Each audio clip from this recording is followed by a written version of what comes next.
How many times have Tesla owners looked at the screen and thought, should I do this? Hey, it's Tesla Canuck. Welcome back to another video. Spoiler alert, I did do it. And we're going to get to some driving stuff very soon in this video, I promise you. First, I wanted to talk about whether or not it's a good use of money and should you do it. And I'm going to have that perspective now, and then I'm going to revisit that perspective after the test drives. So I've got everything marked in the chapters. If you just want to skip right to the test drives, please feel free to do so. We're going to do 3 tests. We're going to do a 0 to 60 miles or 100 kilometers per hour. And we're going to do a 50 to 100 kilometers an hour. That's 30 to 60 miles per hour, roughly. It's actually 62.5, but we won't get technical. And then we're going to do a final test, which is on the freeway.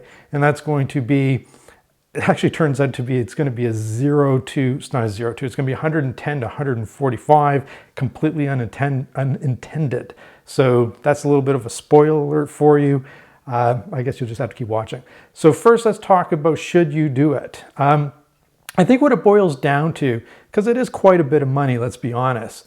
And I think if you're an enthusiast, so you really enjoy cars, you enjoy fast cars, you love the thrill of being thrown back into your seat, that type of stuff, then I think you should absolutely do it, because there can be no better bang for your money. I mean, for 2,700 Canadian or 2,000 US, this is going to be an incredible performance boost for your Model Y. So if you fall in that category, you're in that camp, then I think you should do it. If you're, just use your Tesla for transportation, you're going to the grocery store and back, or, to work or back, and you don't really care. Enthusiasts, yes. Grocery store, kind of no. So that's the way I see it. Let's get into the tests and let's get some reaction. My first time doing it, I waited until I did this video to actually test it out. So you're seeing it for the first time just as I'm doing it. Let's get started. We're here in a remote stretch of road out in the boonies. It's an 80 kilometer zone, 50 miles per hour. So I have no issues taking it up to 100 kilometers per hour, which is 62.5 miles per hour. So the first test is really going to be that acceleration test. We're going to use an app called FastR. Now, I know I'm going to get some comments that say basically, yeah, these apps are crap for doing your 0 to 60 or 0 to 100 kilometers. And yeah, I agree, they're not going to be accurate. The latency on the GPS is not where it needs to be to give a truly accurate test. But you know what? We're going to do it anyways, just to see for giggles what it comes up with. But it's more about, I want to talk about how the experience is. So less about the actual 0 to 60 time or 0 to 100 time, and more about how it feels compared to prior to doing the acceleration boost. So that's really the purpose here. I'm going to pull out and get ready. There's no one behind me for like ages there. So we're going to do this test and it's going to be cool. All right, here we go. Whoa, man! Woo! Whoa! Wow! Oh, man! That was 4 seconds according to the app, which is, it's not going to be perfectly accurate, like I said, but, it's more about the feel. We got to talk about this. We got to debrief. That was really, wow. Okay, let me just pull over here and let's chat. Okay, so will you notice the difference after you do the acceleration boost in a 0 to 60 or 0 to 100 kilometers? 100%, yes, you will. That threw me back in the seat. It was very different from the regular, I guess, long-range all-wheel drive Model Y. It doesn't seem like a lot going from 5 seconds down to 4.4, or in the case of 0 to 60, you're going from 4.8 down to 4.2 seconds. But man, does it ever make a difference? I'm like, wow. That was super exciting. Next up, we're going to go and we're going to try the the acceleration between 50 and 100 kilometers. That's between 30 and 60 miles per hour. Just to see what that mid-range kind of power is going to feel like after the acceleration boost. So, wow, 4 seconds. Awesome. Next up, we're going to see the power now between 50 and 100 kilometers. That's 30 and 60 miles per hour. So let's punch it. Whoa, man! All right. That was even more noticeable than the 0 to 60. Your 50 to 100 kilometers, 30 miles to 60 miles,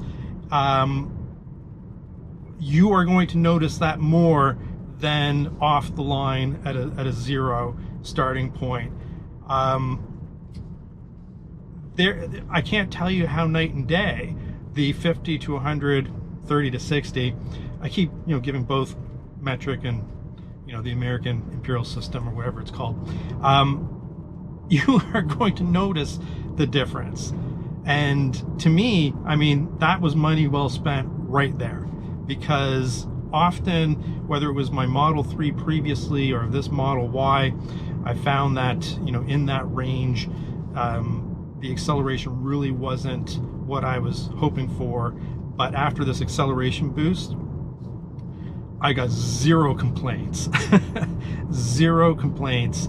Wow. Okay, so next up, we're going to hit a highway or freeway, whatever you want to call it, and we're going to try the same thing from 100 kilometers an hour to 130 kilometers an hour.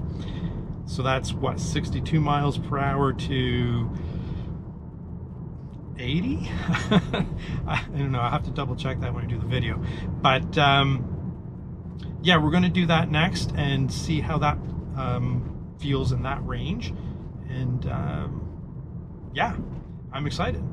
All right, the highway's kind of busy, so we're going to do this from 110 to 130. All right, here we go. Whoa, okay, so, whoa, I'm up to 145 before I could take my foot off the accelerator. I did not mean to go that fast, but that just illustrates what a difference the acceleration boost makes at basically every speed. Yeah, I mean, historically, people with who are really serious about ICE cars, and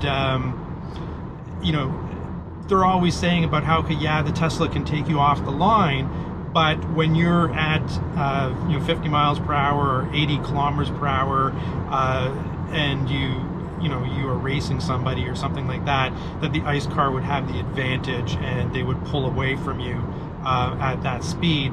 I don't think that's true. Not after the acceleration boost. I think you're going to cream most ICE vehicles through to 150 kilometers an hour here, no doubt. So yeah, what can I say? This has been an awesome experience. It's definitely a lot of money. There's no question about that. $2,700 Canadian, 2,000 US. But I think it's worth it. If you are an enthusiast, you should do it. It's the biggest bang for your buck. If you just go to the grocery store and back, probably not for you. I'd save your money. But for any enthusiasts, you'll be happy with this purchase. Thank you for watching. Hit that subscribe button. Tesla Canuck, over and out.